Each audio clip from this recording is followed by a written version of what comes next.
先生，系统核验无误，您这张彩票中1等奖。请问随后能领取多少？1等奖奖金总额500万，扣除20%个税，实际到奖400万。另外提醒您，彩票发行筹集的公益金会用于助学、养老、基层公益建设，这也是福利彩票设立的初衷。稍后给您一公益公示手册。400万，这笔钱够我搬100多年的砖，100多年啊！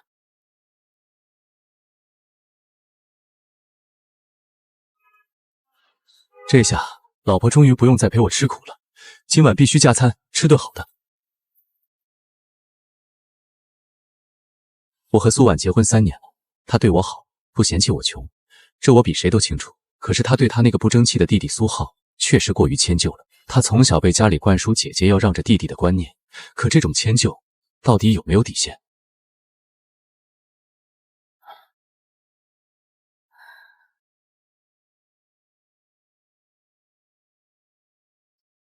苏婉，我告诉你，苏浩下个月就要结婚了，女方那边开口了，婚车必须上档次。你们做姐姐姐夫的，今天必须表个态，买一辆20万的车。妈，20万！我和苏婉辛辛苦苦攒了3年，连房贷都还没还清，我们手里所有的存款加起来也就10万，哪里拿得出20万买车？10万全拿出来啊！妈，那可是我们的全部积蓄，我们以后的日子不过了。陈远，反正我们苏浩结婚的排场不能差。当年苏婉嫁给你，彩礼没要，房子是贷款的，你们条件差，苏浩可不能跟着你们丢人，这事儿没商量。妈，别逼陈远了，存款全拿去吧。我和苏婉结婚3年，日子过得不算宽裕。她性子善良，总想着帮家里分担，岳母一心偏袒弟弟苏浩，一次次让我们掏空小家。这样下去，2个人的辛苦都要白费。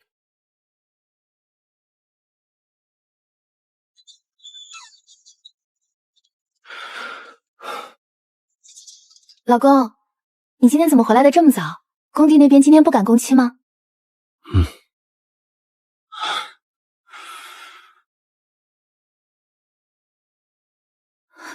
老公，你怎么了？是不是在工地上受委屈了？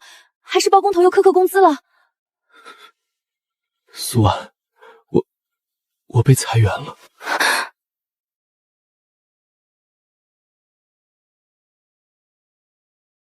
没事，咱俩有手有脚，只要人还在，怕什么？工地不要你了，咱就换个地方。实在不行，大不了你去送外卖，我去多接几个设计的私活，日子总能过下去的。好了，老公，先不要想这些事了，我们先吃饭吧。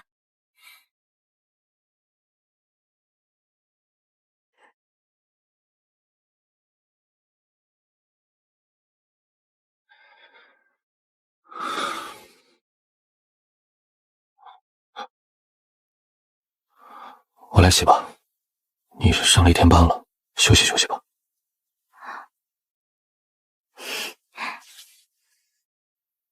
那行，你去洗。我正好把前2天给客户改的那套设计图再调一调。甲方又说儿童房的配色不够活泼。苏婉，你也别太拼命，私活接太多，眼睛受不了。知道了，知道了，快去洗碗，洗完碗过来帮我看看配色。你上次说蓝色太冷，我换成暖黄色了，你给个意见。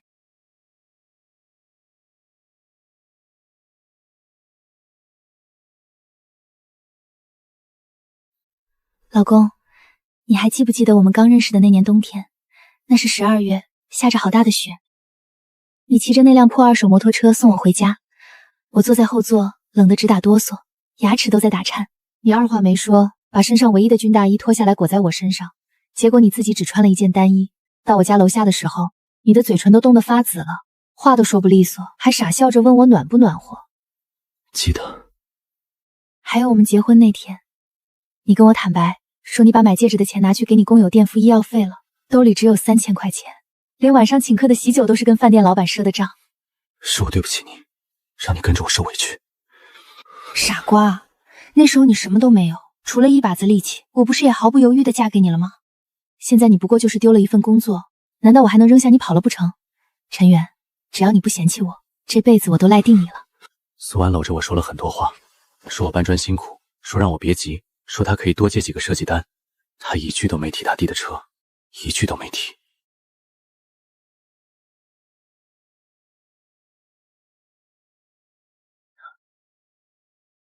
妈，那辆车我要退了。你说什么？你疯了？你弟下个月就办婚礼了。陈远被裁员了。他丢工作跟苏浩的车有什么关系？车都提了，你退什么退？你让苏浩怎么跟周瑞家交代？车还在 4S 店做装潢，能退。妈，我们真拿不出这个钱了。你找你男人再想想办法，让他去借，20万而已，他一个大男人连这点本事都没有。妈，我已经决定了。苏婉，你搞清楚，那是你亲弟弟。我没忘，但陈远是我丈夫。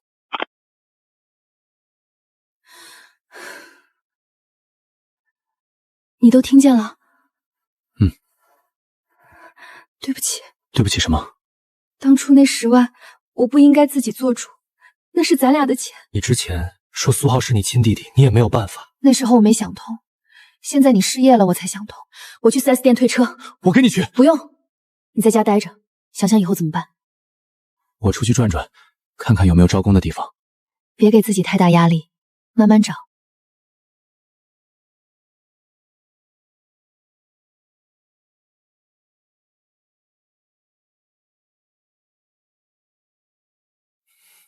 陈先生，请在这里签字，款项会实时到账。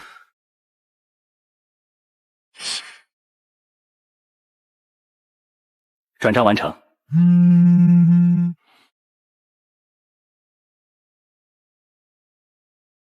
陈先生，您还好吗？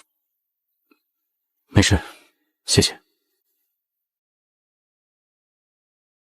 陈先生，您需要我帮您约理财经理吗？我打算让这个秘密多保持一段时间，不是试探，是想看看，当我真的一无所有的时候，谁是真心，谁是假意。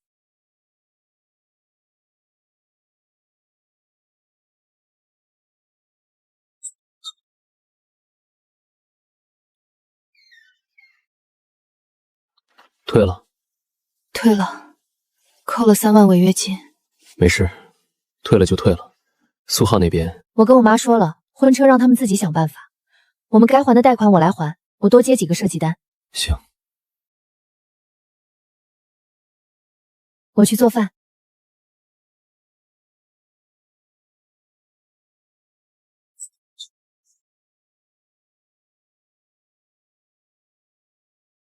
姐，你什么意思？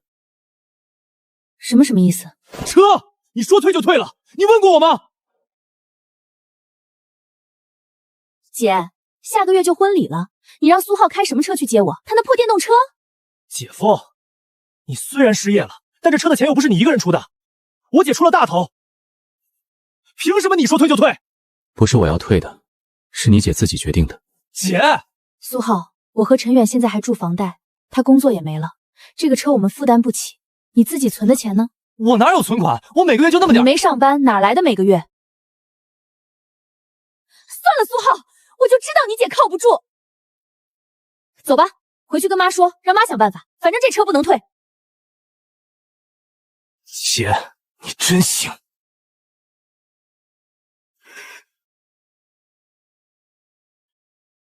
后悔吗？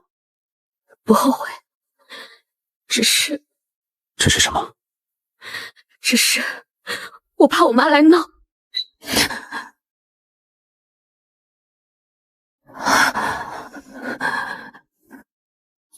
给我听着，明天必须把车钱给你弟补上，20万1分都不能少，不然你别认我这个妈，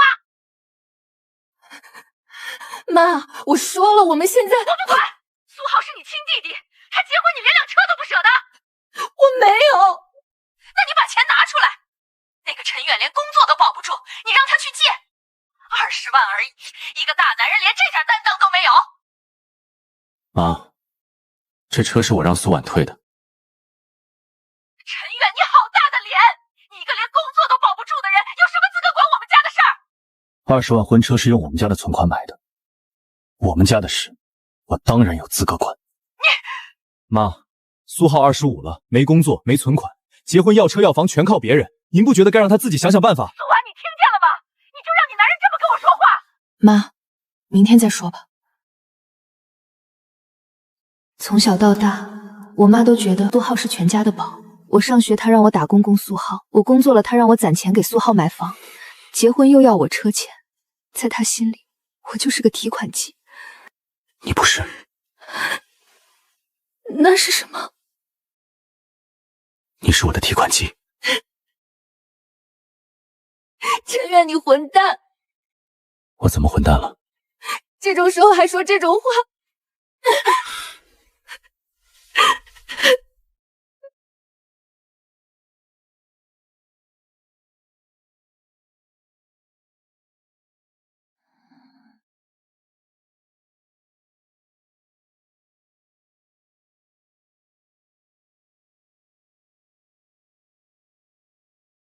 方旭，是我，今天有空吗？我去找你。这才几点？行吧，10点以后。行。我高中同学方旭在市中心开了一家投资公司，去年营收过1000万，多年没联系，但我知道他是个靠谱的人。这件事我需要他的帮助。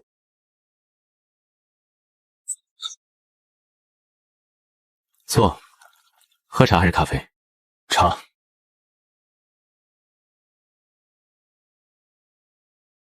什么事？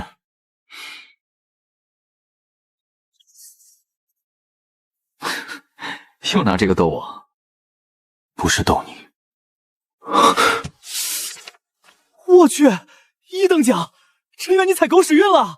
可能吧，税后到账400万，但是我现在需要你帮我一个忙。你都有400万了，还需要我帮什么忙？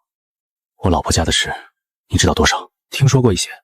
你丈母娘偏心小舅子，你们出钱买婚车的事儿，群里有人传过。对，上个月丈母娘要20万买车，苏婉没跟我商量，把存款全掏了。20万？你们俩的存款？攒了3年的存款，你就同意了？我没吭声。丈母娘说了，我们条件差，但是苏浩结婚排场不能差。后来呢？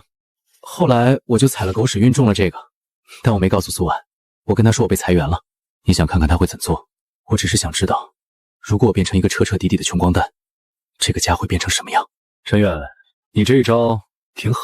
不是我狠，是他们逼的。所以你来找我是想让我帮你打掩护？对，我想注册一家投资公司，把钱交给你团队打理，对外就说我在你这儿打杂，月薪5000。哼，行，这忙我帮了。不过陈远，你可想好了，这戏得演多久？演到所有人都露出真面为止。行，公司注册的事我让人去办。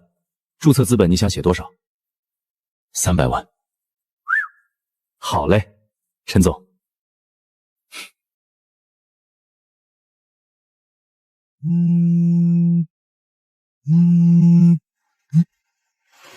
喂，陈远，你来一趟吧，有些事当面说。好，爸，我马上到。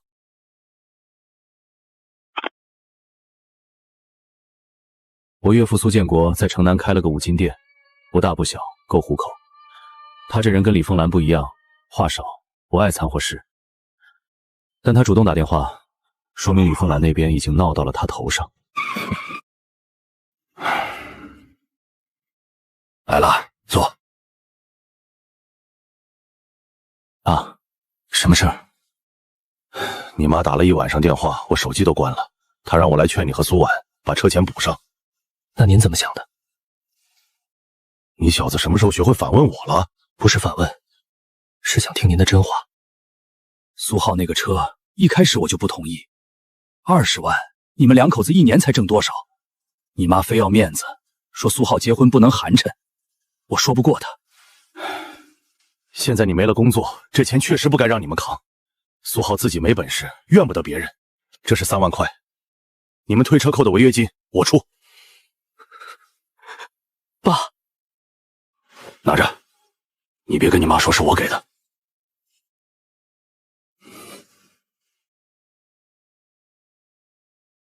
爸，谢谢你。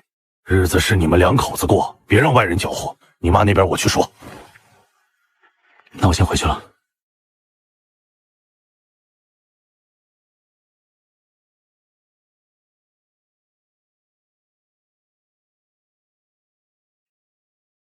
喂，我妈说明天让我们回家吃饭，有话要当面说。去。吃饭在李凤兰的词典里可从来不是简单的吃饭。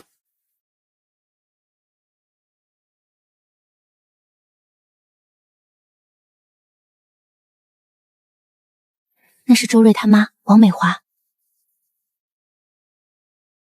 来了啊，快坐。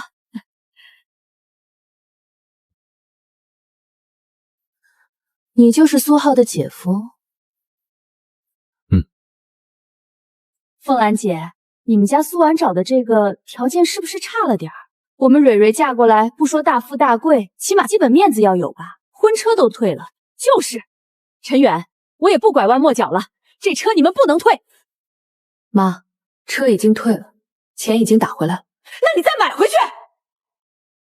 拿什么买？你不是还有工资吗？你再接点私单。妈，我的工资要还房贷和车贷，我哪有多余的钱？陈远，你说话！你一个大男人，让你老婆在这儿喊什么？连话都不敢说，这么窝囊，怪不得失业呢。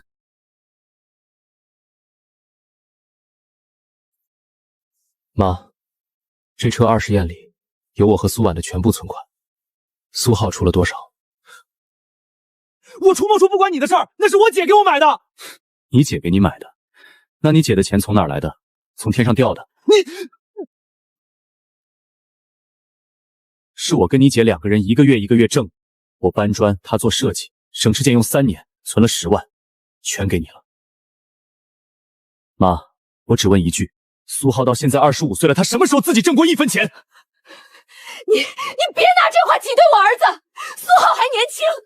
25不年轻了，我25的时候已经在工地搬砖了。你跟苏浩能一样吗？你那是什么？命不好。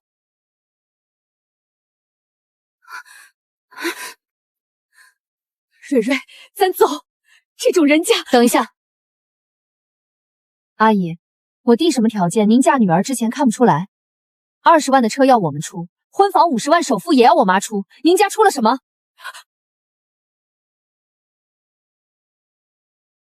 苏浩，以后你自己的事自己扛，我不会再替你兜底了。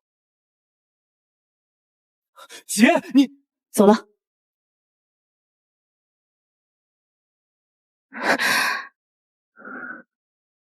苏婉，你做的对。王美华那个人来头绝对没那么简单，他那个打量人的眼神太精明了，不像普通小商贩。 搞定了，瑞辰投资法人摘表陈远。谢了，别谢，账上是你中奖的钱，对外的一切操作都通过我团队。你对外就说在我这儿打杂，月薪5000。你老婆那边我已经跟她说了，她没问。她说了一句有份活干就行，慢慢来。你这个老婆，说实话比我想的硬气。她一直都硬气，只是被人压太久了。 那你接下来打算怎么办？等什么？等他们自己做出选择。怎么了？我妈住院了。你们可算来了。妈怎么了？气的，还不是因为车的事儿。 姐夫，20万你们来说很多吗？而且我结婚就这一次。 20万对我们来说确实很多，你可以问问你姐，她1个月挣多少？那你不能去借吗？你不是有个什么同学在做投资吗？你怎么知道？嗨，我就是瞎打听呗。苏浩，借钱是要还的，你替我还。你要是有本事就不用借，问题是你没有啊。你有，我不一样，我有我姐。妈怎么样？医生说就是血压高加上上火，没什么大问题。 那就好。但他说什么？他说，如果我们不把婚车的事解决，他就不出院了。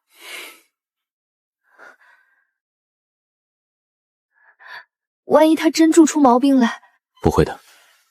他血压高不是1年2年了，每次吵完架都说心脏不好，你小时候他不是也这样？回去吧，明天我来送饭。我知道苏婉心软，这是她最大的优点，也是她最大的弱点。李凤兰就是吃准了她的心软，一次次拿亲情绑架她。我得让苏婉自己看清楚这件事，而不是我来替她做决定。我妈心脏不好，住院了。姐，你忍心让妈一直住院吗？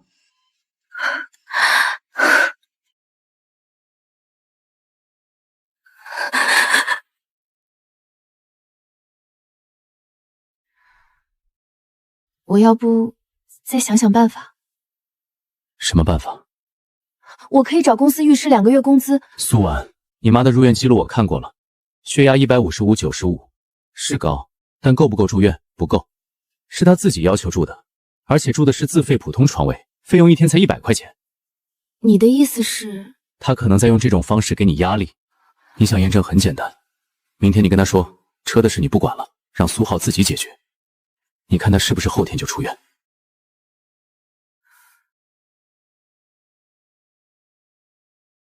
妈，车的事苏浩自己想办法吧，我实在没有钱了。您好好养身体，早点出院。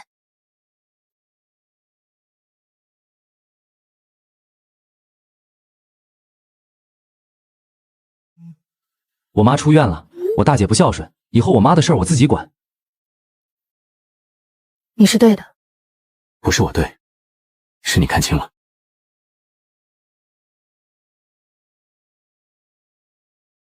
喂，苏小姐，我收到一份匿名邮件，里面有你在外面接私活的证据，你用公司资源做私活，这事我得跟你们公司反映一下。什么证据？那是……我不关心你怎么解释，我只关心我的项目会不会受影响。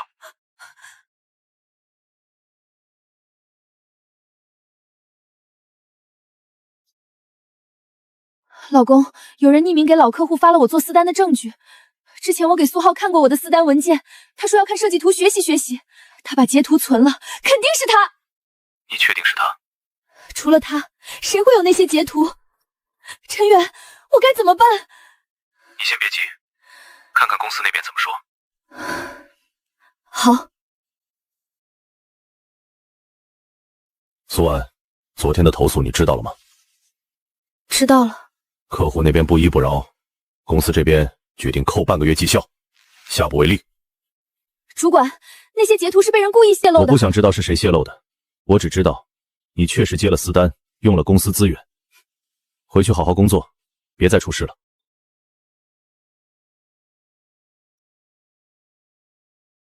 我想找苏浩对峙。你找他没用。为什么没用？他差点让我丢了工作。他会说不知道，而且他把截图删了，你也没证据。那怎么办？我来。方旭，帮我查一个人。谁？王美华，我要她的底细。行，等我消息。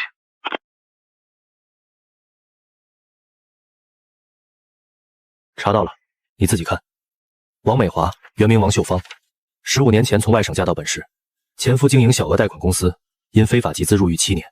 她改了名字，带着女儿周瑞从头开始。现从事民间借贷业务，利率远超法定上限，专门盯着急需用钱的年轻夫妻。苏浩之所以认识周瑞，是王美华主动安排的。苏浩之前在一个网吧打零工，王美华就住附近。他听说苏浩姐姐嫁了人，在市里有房有车，就让周瑞去搭讪，一来二去，自然而然就在一起了。你打算再怎么办？先收着，时机到了再说。什么时候算时机到了？等他自己露出马脚的时候。那他要是迟迟不动呢？他会动的，他那种人耐心有限。帮我继续盯着王美华，特别是他跟苏浩、李凤兰的接触。行。方旭，谢了。别废话，去忙你的。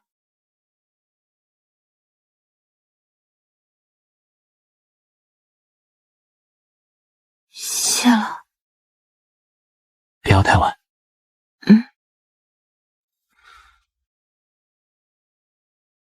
好消息，蕊蕊他妈说了，婚车他出钱买。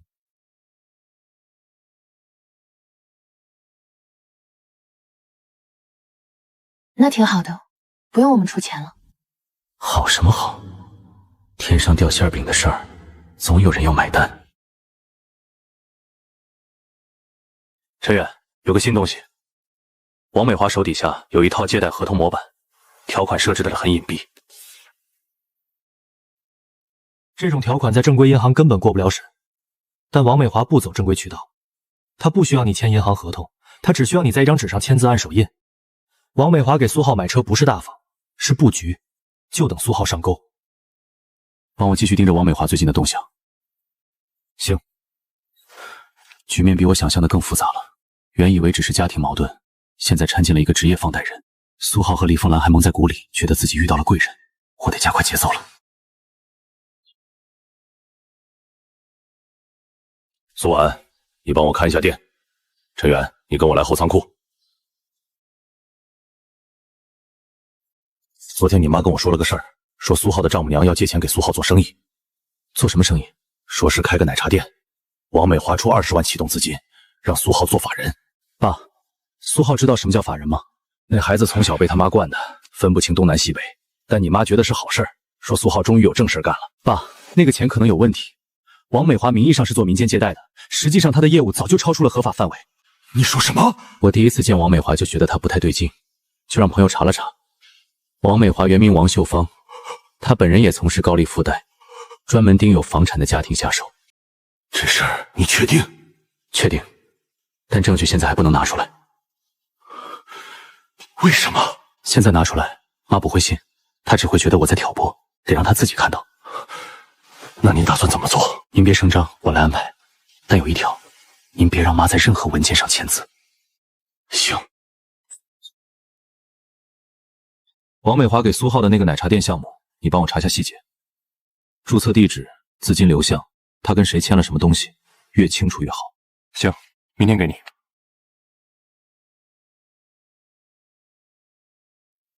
陈远，你猜怎么着？这奶茶店的注册地址根本不存在。不存在？对，就是个空壳。王美华的计划是先让苏浩做法人，然后用这个空壳公司的名义对外借款，最终让苏浩背债。苏浩背不起，自然要找家人，家人里有房的只有苏婉。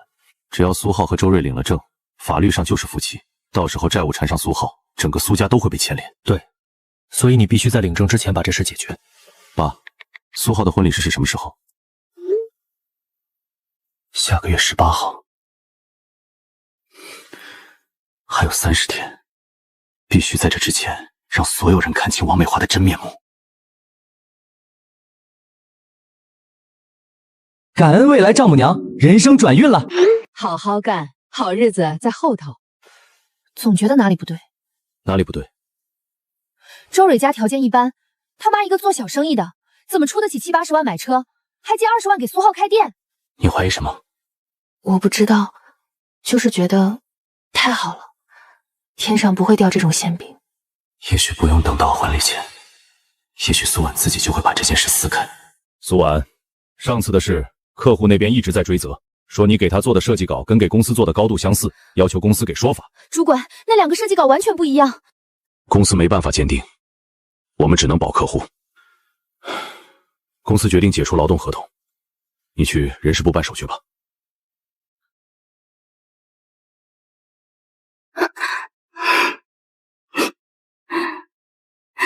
陈月，我没工作了。房贷怎么办？我不是在方旭那里做事吗？先扛着。5000块够吗？够，不够我再想办法。你不怕吗？怕什么？怕我变成苏浩那样，什么都没有，什么都要靠你。你跟苏浩不一样，你是能干事的人，只是暂时被坑了。苏浩这么做对他有什么好处？我去找苏浩。别！不是去吵架，是问清楚一件事。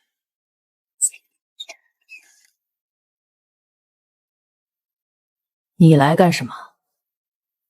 我可跟你们没话说。妈，我找苏浩，他在不在？不在，出去了。去哪儿了？他现在忙着呢，他跟蕊蕊他妈在谈开店的事儿。妈，苏婉今天被公司开除了。怎么回事？有人把他接私活的证据泄露给了客户，客户投诉到公司。那跟我有什么关系？跟您没关系，但是跟苏浩有关系。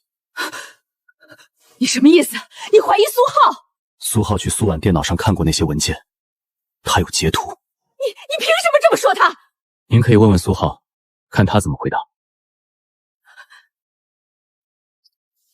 他的沉默说明他知道，他至少知道一部分。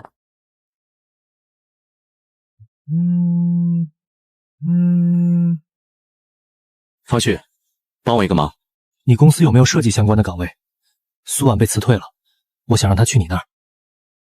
你真要让她来我这儿，她知道了不会起疑心。先让她有个地方待着，她闲不住，闲着反而容易乱想。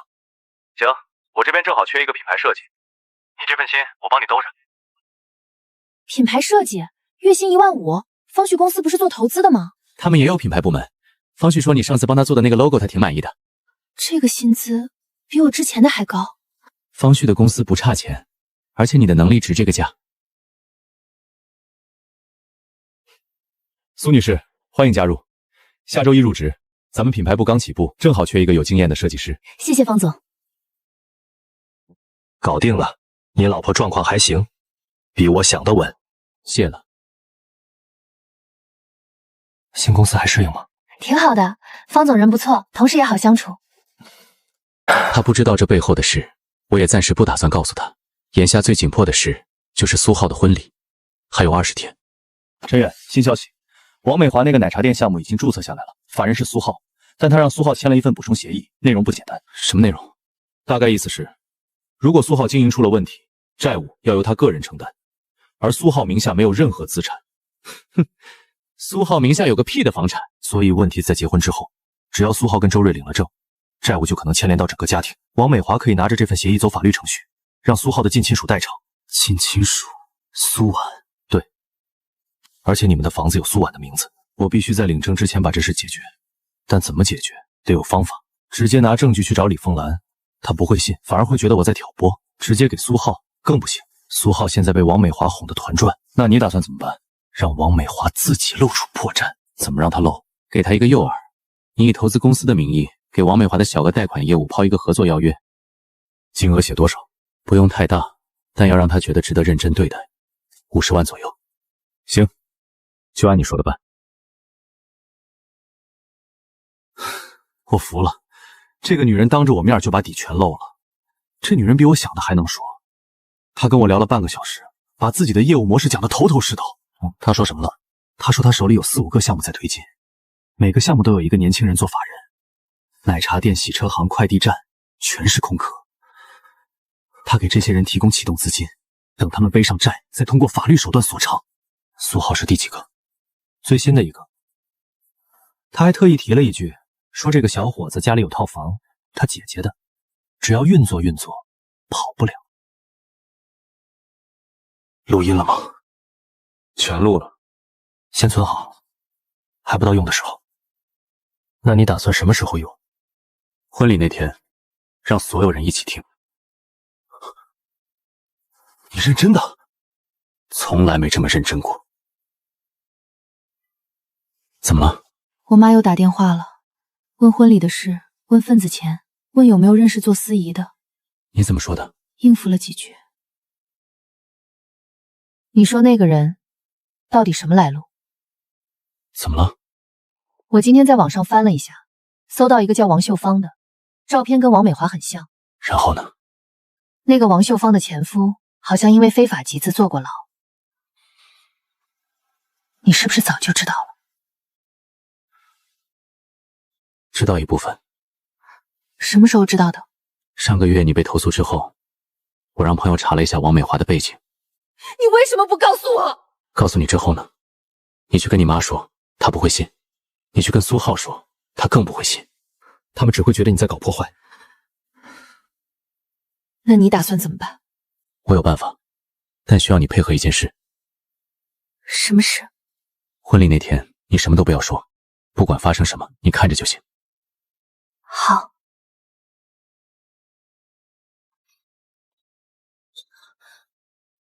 妈，你怎么来了？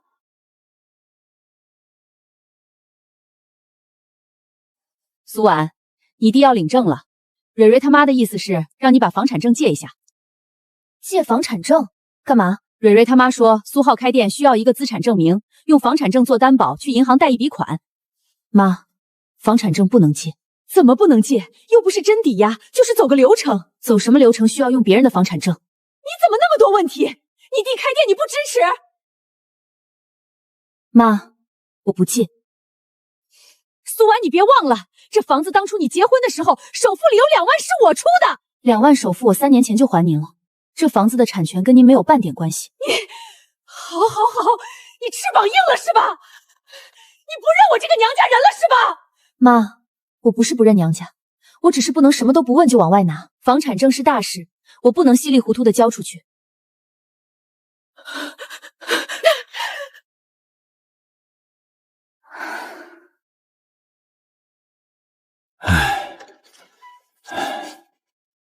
你来了，爸，什么事？你妈昨晚又闹了一宿，说苏婉不认她了。苏婉没有不认她，只是不借房产证。我知道，但你妈听不进去。我在你妈抽屉里翻到的。苏建国自愿以其名下五金店铺面作为担保，为苏浩的经营贷款承担连带担保责任。您没签？当然没签，我根本不知道有这东西，应该是你妈替我写好了放在抽屉里的，准备哄我签。这个条款模板很正式，不像妈能写出来的。我也觉得，所以我怀疑是王美华。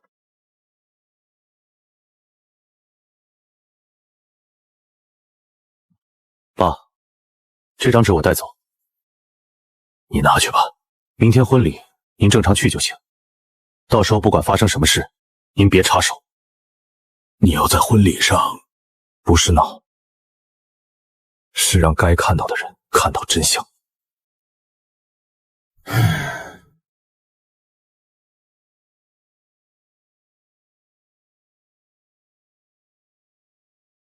明天随时准备接我电话，开免提。明天需要的都安排好了吗？安排好了，这些都只是底牌，不到万不得已不能现。我要的是让苏浩和李凤兰亲眼看到王美华的真面目。明天婚礼你真的要去？去。我妈说不让我去。她说了不算。你是苏浩的亲姐，你有权去。陈远，不管明天怎么样，谢谢你。谢什么？谢你没有在最难的时候离开我。400万躺在账户里，加上这几个月的投资收益，已经比原来多了不少。但这些数字他不知道，他以为他嫁的是一个失业的搬砖工，可他从来没嫌弃过我，这就够了。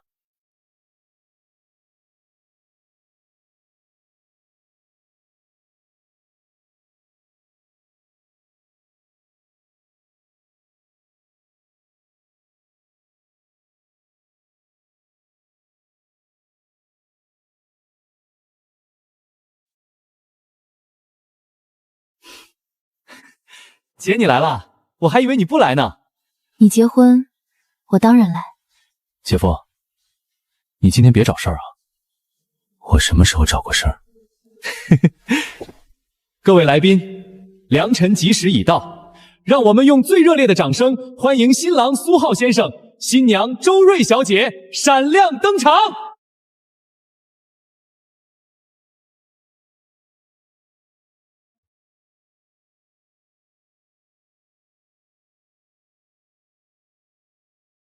各位来宾，今天是个好日子，新郎英俊潇洒，新娘美丽大方，真可谓是郎才女貌，天作之合。在这里，我代表2位新人，感谢各位亲朋好友的到来和见证。婚姻是承诺，更是缘分。希望2位新人在今后的日子里风雨同舟，不离不弃，恩恩爱爱，白头偕老。也祝在座的各位心想事成，万事如意。好，话不多说，接下来让我们进入今天最神圣的环节——交换戒指。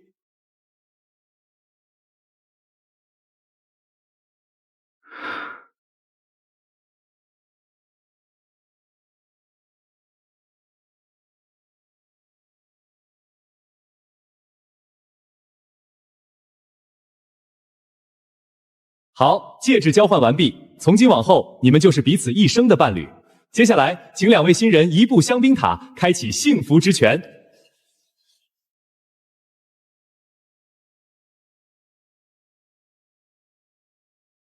香槟塔满，寓意幸福满意。好，下面进行今天的重头戏——拜父母、敬茶改口。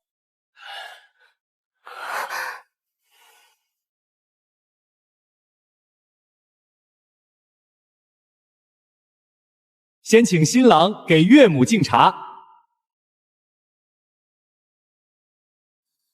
妈，请喝茶。好女婿，以后周瑞就交给你了，好好过日子。放心吧，妈，我绝对不会让蕊蕊受委屈。下面请新娘给公婆敬茶。爸妈，请喝茶。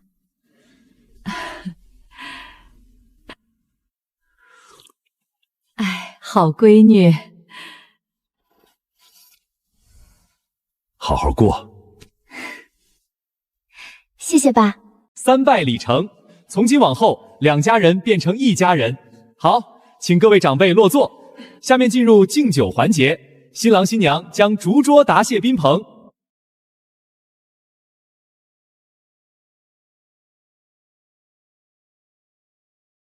苏浩啊，你是个好小伙子，蕊蕊嫁给你我放心，以后咱们两家就是一家人。我这边也不含糊，这个店你放心做，有什么困难丈母娘给你兜底。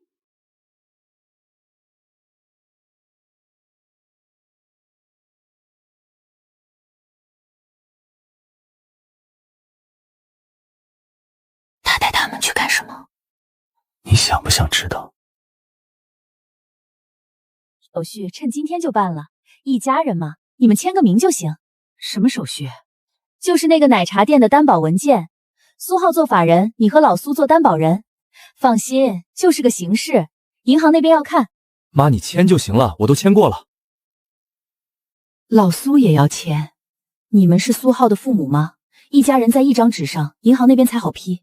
等一下，什么担保？拿来我看看。老苏，就是个形式。我看看，这份文件上面的担保金额写的是60万，苏浩那个奶茶店启动资金是20万，要我们担保60万是什么意思？老苏，你多虑了，那就是格式条款。我开了30年五银店，银行贷款签了不下10次，你这个根本就不是银行格式。爸，你别闹了。你闭嘴！苏浩，你知不知道你签的是什么？我知道啊，就是开店。你签的是一份个人无限连带担保。你如果还不上这笔钱，你姐的房子、我的店全会被牵连。什么？那不是蕊蕊他妈？你这……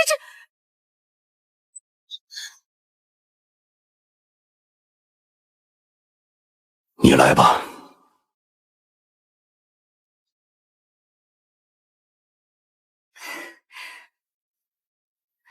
老苏，你这是干嘛？大喜的日子，大喜的日子，你拿这种东西出来让我签？王美华，这到底怎么回事？凤兰姐，你别听老苏瞎说，这就是正常的文件。这不是正常文件。你是？我是苏浩的姐夫，陈远。哦，那个失业的。小陈啊，大人说话你别插嘴。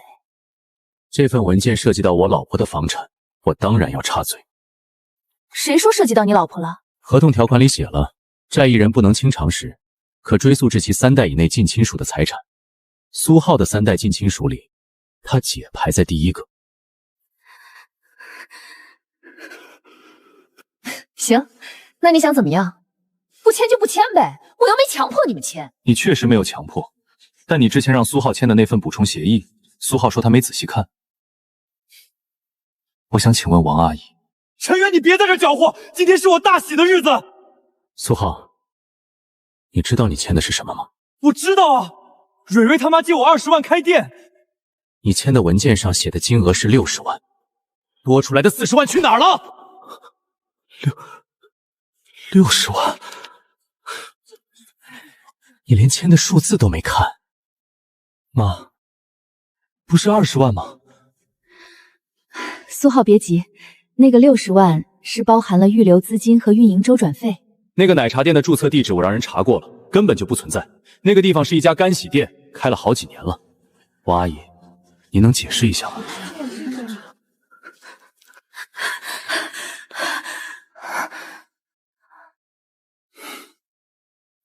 妈，怎么了？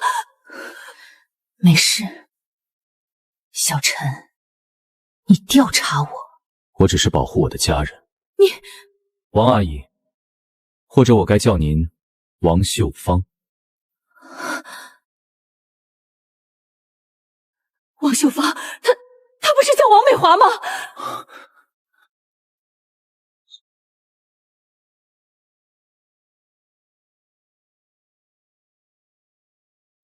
王阿姨，您想在这里聊，还是找个安静的地方？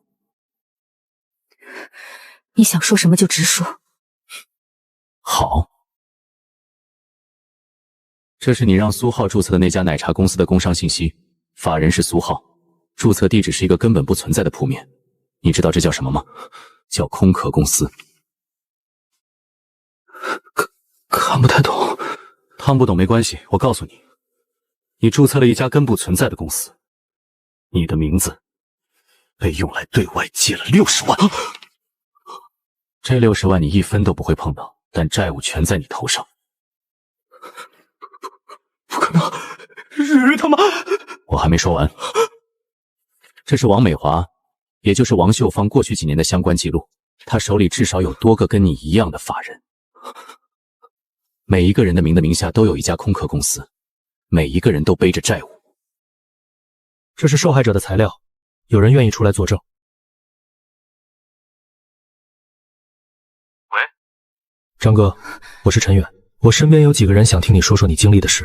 几年前，王美华通过亲戚找到我，劝我开店，帮我注册公司，最后哄骗我在一份文件上签了字。后来店1天都没开，我却背上了几十万的债务，我卖了房子才还了一部分。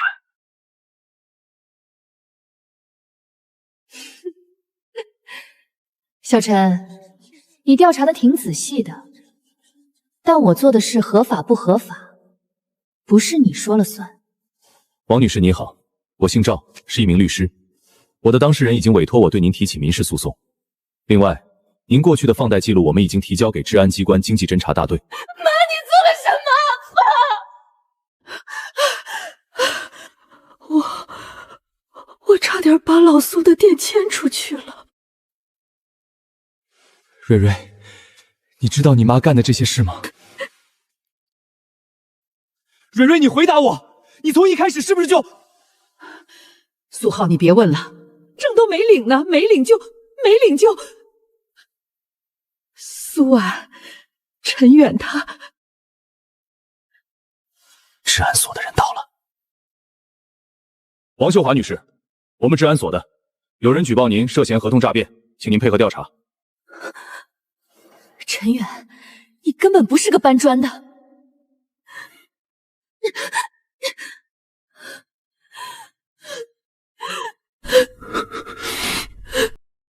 后续的法律程序会跟进，王美华涉及的案件，治安机关会依法处理。麻烦赵律师了。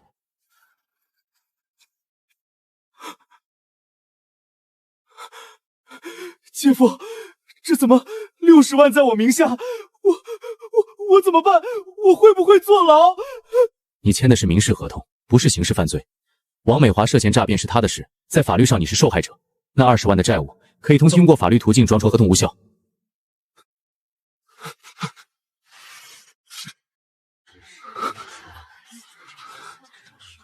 我差点把你们的房子都搭进去。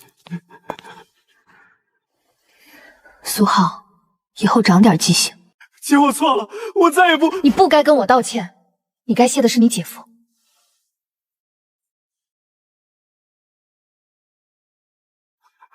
姐夫，谢谢你。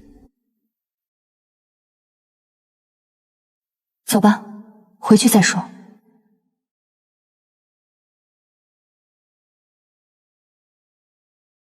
陈远，这到底是怎么回事？你究竟瞒还着我什么？我确实被裁员了，上个月公司确实通知我合同到期不续，但同一天，我买的彩票中了1等奖，税后400万。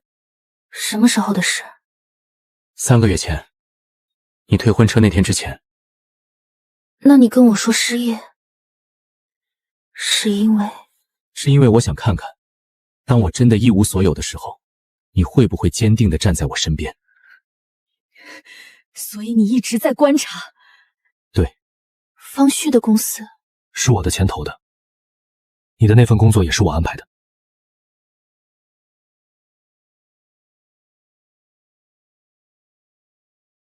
那你看到你想看的了吗？我已经看到了。看到什么了？我失业，你安慰我，你还退了车，后来被投诉，被辞退，你一次都没有怪过我，一直坚定地站在我身边。你一直在看我怎么做。是。那你有没有想过，万一我让你失望了呢？你没有。陈远，你混蛋！你大混蛋！3个月，你瞒了我3个月。对不起。不是你对不起，是我没有早点醒悟过来。那400万你藏了3个月，1分钱没花。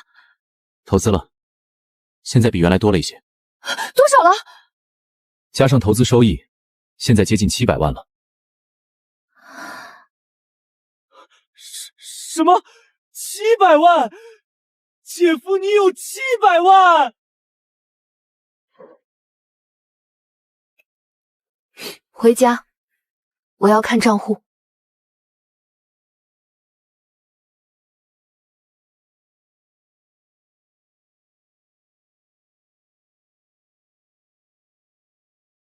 陈远，你瞒了我3个月，我不生气。但以后有什么事直接跟我说，我们是夫妻，别一个人扛，也别再用这种方式试探我了。好。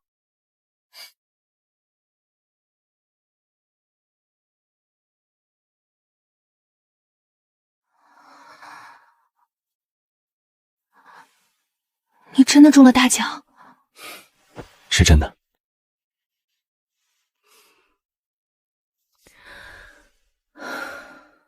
好，我平静了。真的平静了？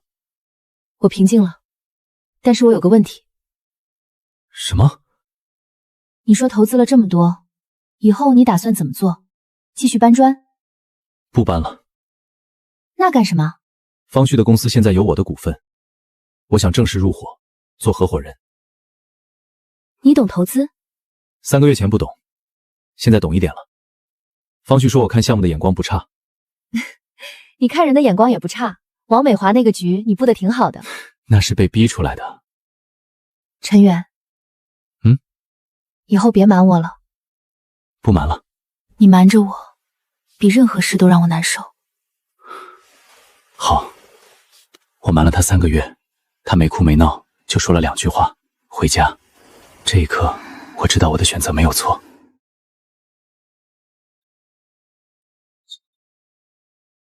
陈远，你还挺能藏事儿的。爸，对不起。不用对不起我，我就来问一件事，你那个钱是正经来路吗？是，体育彩票1等奖，兑奖记录还在手机里。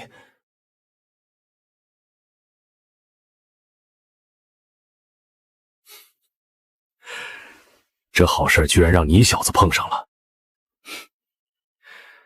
你妈还想来，被我拦了。她现在情况不太好。什么情况？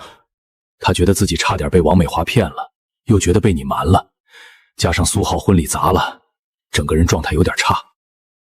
爸，妈那边我过2天去看她，但有些话我要先说清楚。你说。以后陈远的钱是我们2口子的，苏浩要用钱自己挣，别再找我们。该说的你就说，你妈那里我来做工作。爸，你的五金店以后有什么困难跟我们说，你不用再偷偷给我们塞钱了。你知道了。3万块违约金，陈远跟我说了。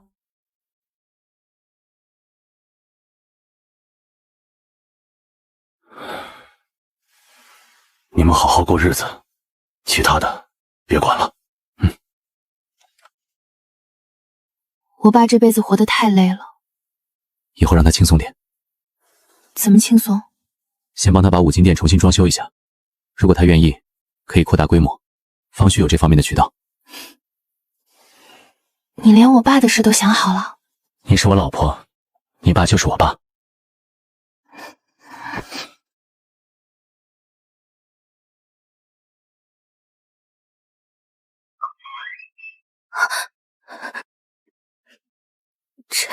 陈远哥，什么事？我想见苏婉姐，我想当面跟她道歉。姐，对不起，我妈做的那些事儿我真的不知道，我以为她是正经做生意的。进来说。我妈被带走以后，我才知道她这些年都在干什么。她以前跟我说她是做投资中介的，我就信了。你跟苏浩在一起是你妈安排的？一开始是，但后来我是真的喜欢苏浩的。他虽然什么都不会，但他对我很好。你来找我，到底想说什么？我想说，我跟苏浩不办婚礼了，证也不领了。我妈的事，我没脸再嫁进你们家。苏浩那20万的债，律师说如果合同被判无效，他可以不用还，但我怕还会有别的麻烦，所以你来是告别。对不起。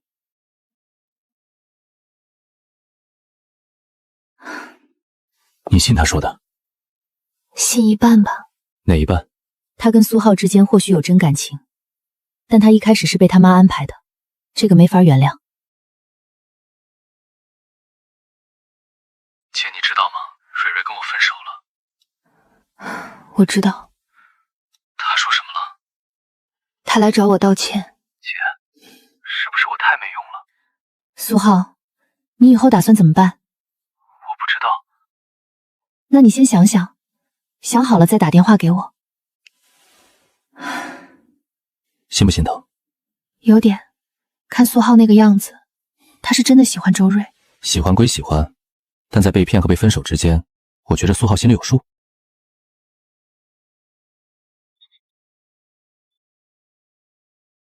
陈远，有个人找到我公司前台，说要做尽职调查。谁？自称是某信托基金的，但我一查不对劲，那家信托公司确实存在，但来的人不是他们的员工，而且他指名道姓问的是你。为什么？问你在我公司的持股比例，问瑞辰投资的资金来源，还问你名下有没有其他资产。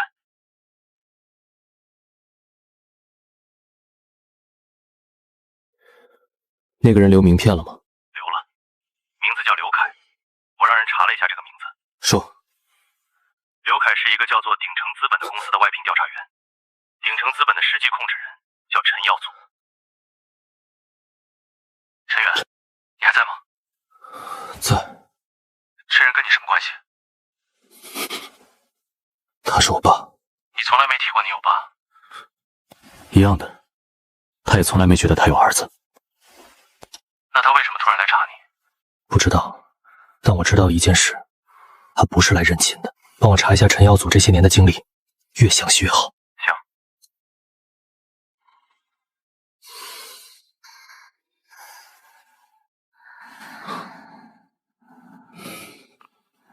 20年了，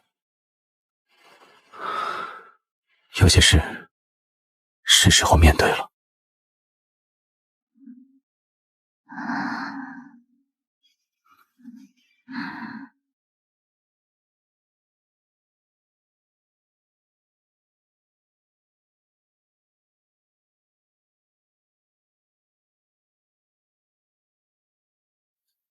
他20年前带着情人离开老家之后，去了南方，靠着那个女人家里的关系，在沿海做了几年贸易生意，赚了些钱。10年前，他回到省城，注册了鼎成资本，做头从投资。前几年发展的不错，但3年前出了问题。他投了一家生物医效公司，对方造假上市被查，他的投资血本无归。从那以后，鼎成资本就开始走下坡路。到今年初，公司账上的现金流已经接近枯竭。他现在缺钱，不单单是缺钱，他有一笔2000万的到期债务，下个月20号之前必须还。如果还不上，他名下的资产会被法院强制执行。还有一件事，陈耀祖现在的妻子不是当年带走的那个，是后来又换的。他们有一个儿子，今年17岁，在省城最好的私立学校读书。所以他有家有儿子，只是没钱了。对，他不太可能放弃那边来跟你叙旧，他的目标很清楚。方旭，帮我约他。你想见他？他派人来查我，我不可能等着他找上门，主动权得在我手里。行，以什么名义？就说瑞琛投资有意参与鼎康资本的一个战略合作项目，邀请陈总来谈。你要用生意的方式见他？他不配用别的方式见我。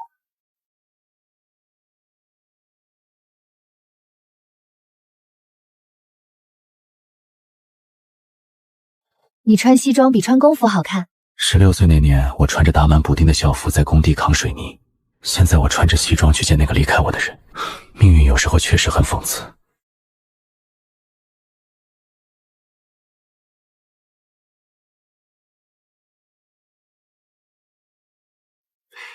请问哪位是瑞琛投资的负责人？这位就是。您好，我是鼎成资本的陈耀祖。陈总，请坐。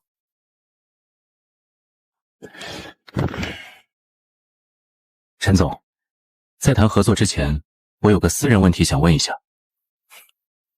请讲。您20年前是不是在老柳镇住过？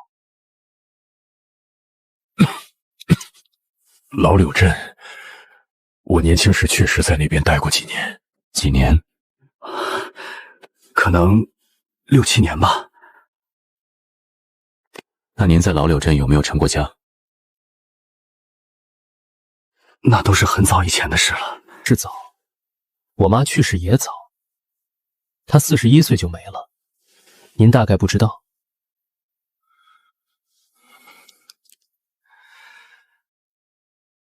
我妈辛苦了一辈子，一天好日子也没过上。而我10几岁就进了工地搬砖，风雨无阻，夏天热得爆皮，冬天长冻疮。那个时候，陈先生您恐怕正在哪儿逍遥呢吧？你是陈远？对。你怎么从一个搬砖工变成瑞琛投资的合伙人？我想这个你应该已经调查过了。刘凯是我公司的人，他有时候会做一些背景调查。陈总，不用解释了，我知道您来的目的。鼎资本下个月有一笔2000万的到期债务，您还不上。您查到您儿子中了大奖，所以来了，对吗？阿远，不管怎么说，我是你爸。这些年您换了妻子，生了儿子，开了公司，您过得很好。我也有我的难处。我妈活着的时候在镇上纺织厂做工，每天12个小时。她40岁那年查出胃癌，没钱治。我16岁去工地扛了3个月水泥袋才凑够手术费。但手术之后，她只活了1年。这1年里，她在病床上念叨最多的是你会不会回来，但是她到死都没等到。今天这个会没有合作可谈，你的公司跟我没有任何关系，你欠的钱自己想办法。等一下，阿远，我知道我对不起你和你妈，但现在情况不一样了。哪里不一样？你有钱了，你帮我一把，以后我把公司的股份分你一些。我不需要你的任何东西。陈远，你以为我就剩求你这一条路了？我是你法律意义上的父亲，你信不信我走法律途径？你想打赡养官司？如果你不帮我，我只能走这条路。那就打吧。赡养义务的前提是父母尽过抚养义务。你在我7岁的时候就走了，没出过1分钱的抚养费，没回来看过1次，这叫什么你知道吗？叫遗弃。陈先生，根据民法典相关规定，如果父母未教抚养意愿，子女有权拒绝赡养。陈远先生手里有完整的证据链，户籍迁出记录、社区单亲证明，以及您20年来未支付抚养费的记录。如果你要打官司，我奉陪。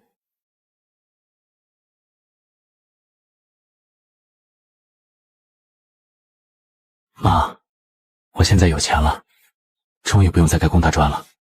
陈耀祖来找我了，20年没露面，一看我有钱了就来了。老公，你在哪儿？老柳镇，看看我妈。晚上回来我给你做饭。好。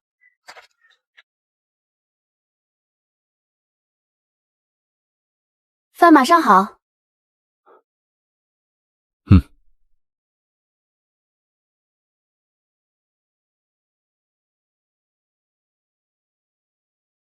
他还好吗？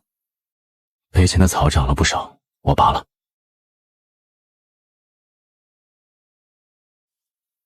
吃饭吧。苏婉。陈饶祖来找我了。你爸？对，他公司出了事，欠了2000万的债，查到我中奖了，想来要钱。你打算怎么办？他要是好好说话，我可能还愿意跟他谈一谈，但他一开口就是法律途径。你别怕，有我陪着你。该走法律程序就走法律程序，该找律师就找律师，你别一个人扛。好。陈远，妈有些话想跟你说。进来说吧。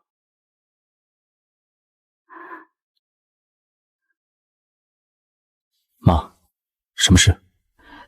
那个，你爸是不是来找你了？陈饶祖联系你了。他打了个电话，说想见你，说他是你爸。他不是来认我的。他公司快倒闭了，欠了2000万的债，是想来要钱的。他不是这么说的，他说他想跟你修复关系。妈，陈饶祖在我7岁的时候就抛下我和我妈走了，20年没出现过。我妈生病的时候他不在，下葬的时候他不在，现在他来了，是因为我有钱了。我知道您是被人说动了，觉得父子之间不该这么僵，但这件事不是您想的那样。他来找我不是为父子情分，是为他自己。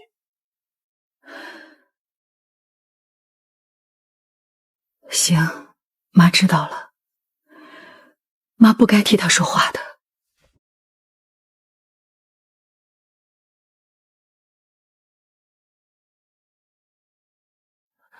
妈怎么知道的？陈耀祖联系他了。他真是什么办法都用了。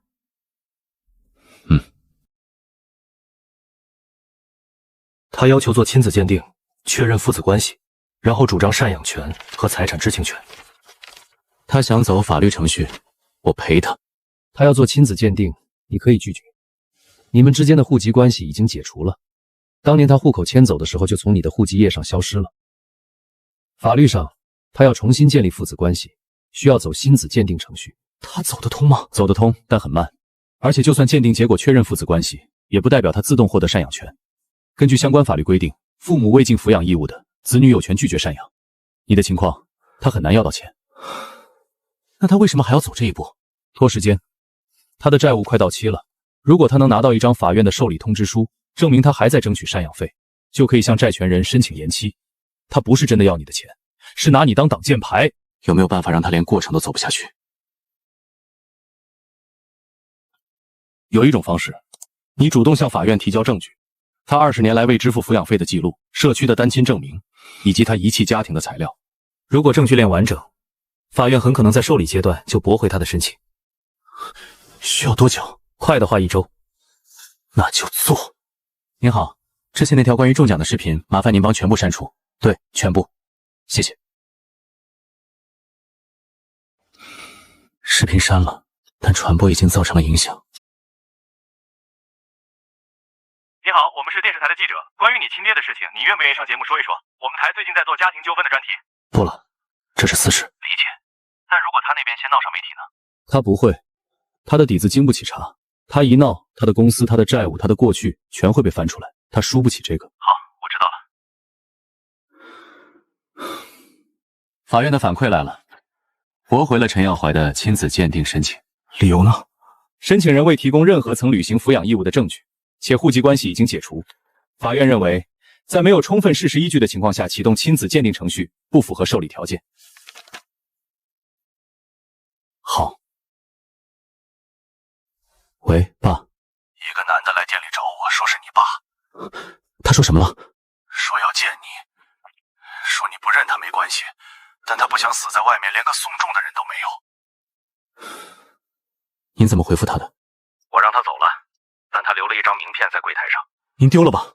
我留着，万一你将来要用。不会用它。他来找我不是认亲。行，你自己把握。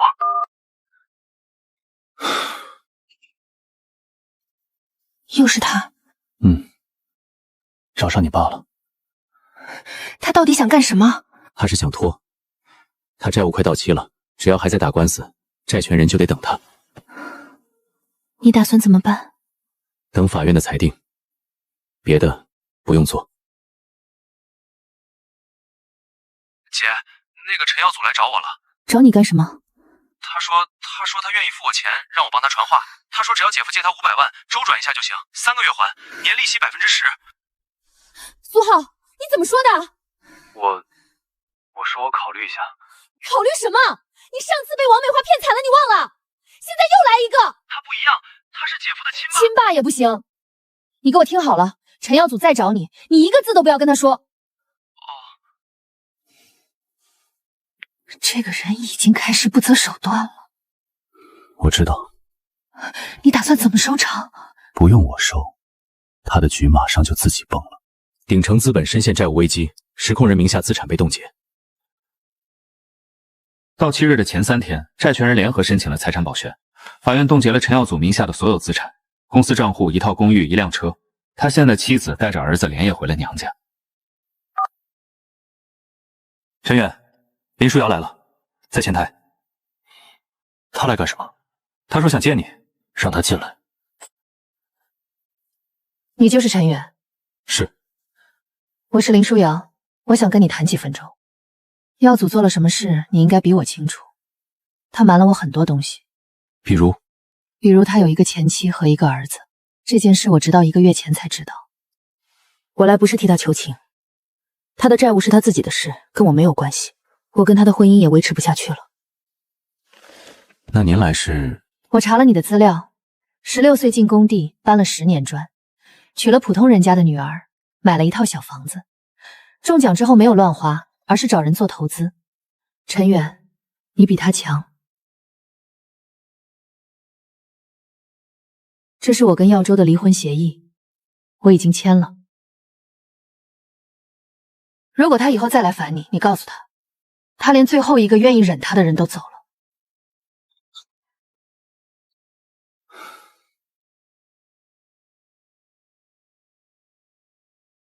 他走了？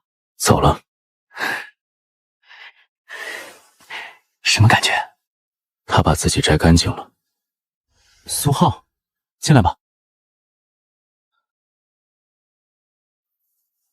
姐夫，你能不能帮我找份工作？你认真的？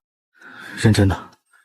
周蕊走了以后，我想了很久，我不能一辈子这样。什么样？靠别人活。我从小我妈就惯着我，什么都不用干，我姐挣的钱全给了我，我觉得这是理所当然的。直到婚礼上那些事，我才发现我什么都不是。你想做什么？你那个同学方旭的公司有没有什么我能干的？搬东西也行，跑腿也行。我学历不高，我知道，但我能吃苦。行，我帮你问问。喂，方旭。怎么了？什么事找我？苏浩想找份工作，你看看你那儿还缺不缺人？干什么都行。苏浩，你那个不学无术的小舅子，他能行吗？能行。他说他能吃苦，给他个机会。行，看在你的面子上，明天让他先来报道，先从仓库干起，月薪4000，包午饭。行，谢了。明天去报道，先从仓库干起，月薪4000，包包午饭。姐夫，谢谢你，我以后不会再让你失望了。人有时候就差一个转折点，苏浩的转折点是被骗、被分手、被当众揭穿的那一天。至于苏浩能不能站起来，我不知道，但这一刻，我愿意信他一次。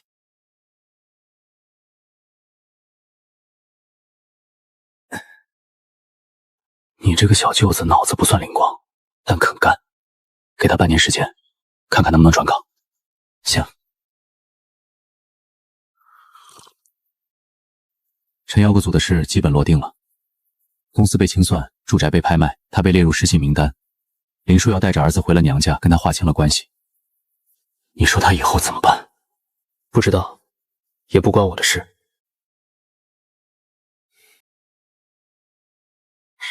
陈远，我接了个项目，你猜这个项目多大？多大？合同金额80万，我拿15%的提成。12万。对，12万。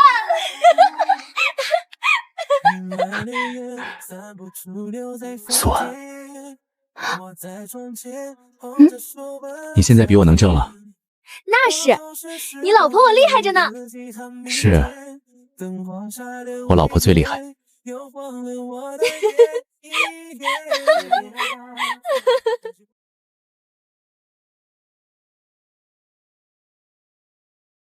爸，生意怎么样？比以前好多了。上周有个装修公司直接下了15万的单子，好兆头。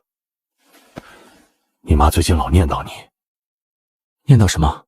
她说，她想跟你和苏婉好好谈一次。谈什么？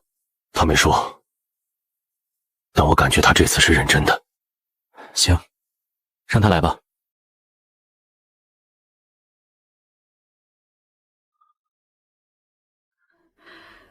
苏婉、陈远，妈有些话想跟你们说。这几个月的事儿，妈想了很多。王美华的事是妈糊涂了，那个时候妈只想着给苏浩找个好人家，什么都没细想，差点把老苏的店搭进去。苏婉从小就懂事，妈一直觉得她是大姐，什么都该她来扛。苏浩不争气，妈就更依赖他。但妈从来没想过，苏婉已经有自己的家庭了，她也该好好过自己的日子。我不该老打扰你们。妈以前对不起你。妈，让妈说完。陈远，妈以前看不起你，觉着你配不上苏婉。但这几个月你做的每一件事都是为了这个家好。退车的时候你帮苏婉说话，揭穿王美华的时候你护着整个苏家，连苏浩找工作都是你安排的。以后妈不再偏心了，苏浩的事他自己管，你们两口子的钱你们自己花，妈再也不瞎掺和了。陈远，你真是天生吃这碗饭的料，你应该早点干这个。现在也不算晚，那10年起码让我明白了一件事：什么东西值钱，什么东西不值。嚯，还整出哲学味了。第一笔独立操盘的项目是一家本地的智能家居初创公司，投了200万。3个月后，对方拿到了 A 轮融资，股份增值了4倍，不到半年，400万变成了1600万。陈远，我是在做梦吗？没有。8年前我们住的那个80平的小两居还在不在？在，留着吧，那是我们第一个家。你真的变了。哪里变了？以前你话少，什么都憋着，现在你也话少，以前是不敢说，现在是不用说。谢谢你让我成为一个有底气的人。你一直有底气，只是以前被人压着。这一刻，我觉得400万也好，1600万也好，都不如他这笑值钱。陈远，有个消息你可能想知道。什么？陈绕组去了省城的救助站，你要不要？不要。你确定？方旭，他的命是他自己造的，我可以不恨他，但我没有义务救他。行，我知道了。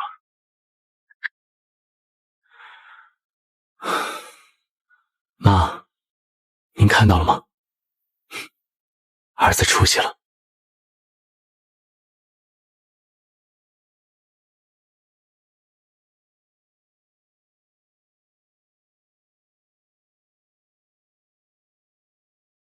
你那个小舅子昨天晚上加班到10点半，一个人把一整批退回的货全部重新清点打包了。他一个人干的，手下的人要帮忙他不让，说这是他的责任，没辜负我对他的信任。姐夫，我跟一个女孩在谈恋爱，公司楼下便利店的，叫杨甜甜。你又谈恋爱了？这次不一样，她家条件一般，她自己在便利店打工，但她人好，不嫌弃我。她不知道你们的事，也不知道姐夫有钱，她就觉得我人老实，干活认真，找机会带来让你姐看看。行，下周行不行？行。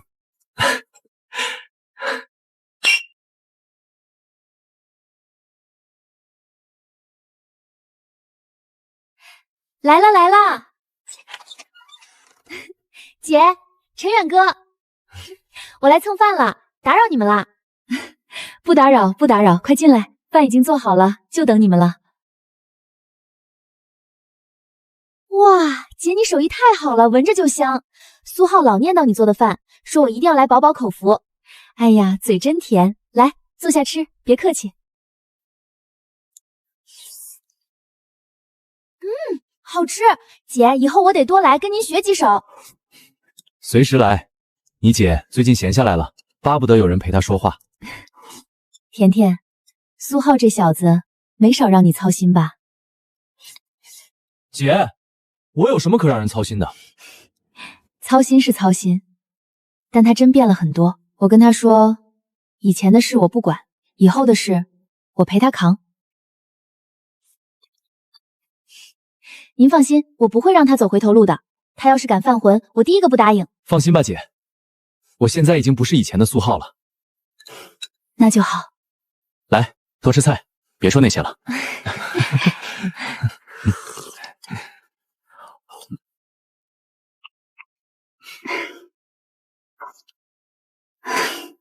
陈远，这个女孩可以。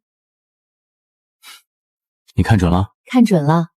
他说到苏浩的时候，眼睛里有光，那不是装的。苏浩能有今天，一半靠他自己，有人拉着他，他就不会往下掉。那你就放心了。放心了。这个弟媳妇儿，我认了。叔，您这身板再干10年没问题，把分店做起来，以后让苏浩接管。行，只要不给孩子们添乱就行。这些人，苏婉、苏建国、苏浩，甚至李凤兰，都在变好。变化的起点是那张500万的彩票，但彩票只是个引子，真正改变一切的是被那张彩票引出来的人心。来，大家别客气，多吃点。爸，我现在是公司年度最佳设计师，奖金有20万，我给您转过去了，去做个全套体检。您辛苦一辈子了，连个像样的体检都没做过。没事儿，我身体好得很，就是有点血压高。那您少吃盐。知道啦，你管得比你妈还宽。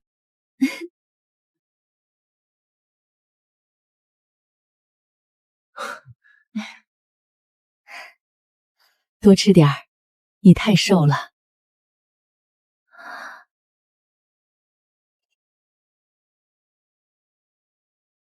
谢谢妈。陈远，你还记不记得你跟我说的失业那天晚上？记得，你搂着我说了一晚上。那天晚上我其实很害怕。害怕什么？害怕你扛不住，害怕我们的日子从此往下掉，害怕所有人会看不起你，但我更害怕你看到我害怕，所以我一直搂着你，跟你说以前的事。你是在安慰我，也是在安慰自己。后来才知道你瞒着我。陈远，你知道那一刻我心里什么感觉吗？什么感觉？庆幸。庆幸什么？庆幸我没有让你失望。如果那天晚上我埋怨你了，或者说了什么不该说的话，你是不是就不会告诉我重要讲的事儿了？不会。不会告诉我？不会不告诉你。不管你那天晚上说什么，那个钱迟早是咱俩的。你是我老婆，我的就是你的。但你那天晚上的反应让我确认了一件事。什么？不管有钱没钱，你都不会走。当然不会走。你骑摩托车送我那年，我就决定了，决定什么？决定跟你一辈子。哪怕你一辈子搬砖，钱能买到很多东西，但买不到眼前这个人。5年，瑞辰投资并入了方旭新成立的集团旭辰控股。我是联合创始人兼首席投资官。苏婉自己出来创了业，开了一家品牌设计工作室。苏浩在旭辰控股做到了华东区仓储总监，娶了杨甜甜，生了一个大胖小子。岳父的建材连锁已经在3个城市开了7家分店。陈远，你还记得搬砖的日子吗？记得。每天5点半起床，在灰尘和噪音里干到天黑，1个月6000块，到手5000，还了房贷还车贷，还完车贷还得过日子。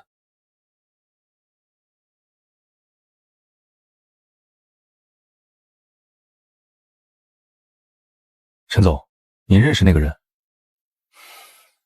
不认识。有些人一旦做错选择，便再也回不到从前。亲情值得珍惜，但也要守住自己的底线与本心。爸爸，爸爸今天给你带了什么？巧克力。猜错了。糖糖。也不是。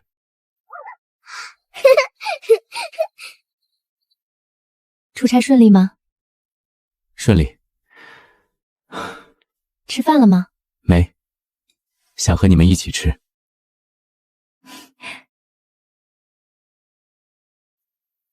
苏婉，你还记不记得咱们结婚那天？记得。你兜里只有3000块。现在你猜咱俩加一起有多少？懒得猜，太多了数不过来。你一点都不好奇？不好奇。为什么？因为你的就是我的，我的也是你的，咱们是一家人，数那个干什么？爸爸笑，妈妈笑，宝宝也笑。窗外的城市灯火万家，万家灯火里的这一盏是我的。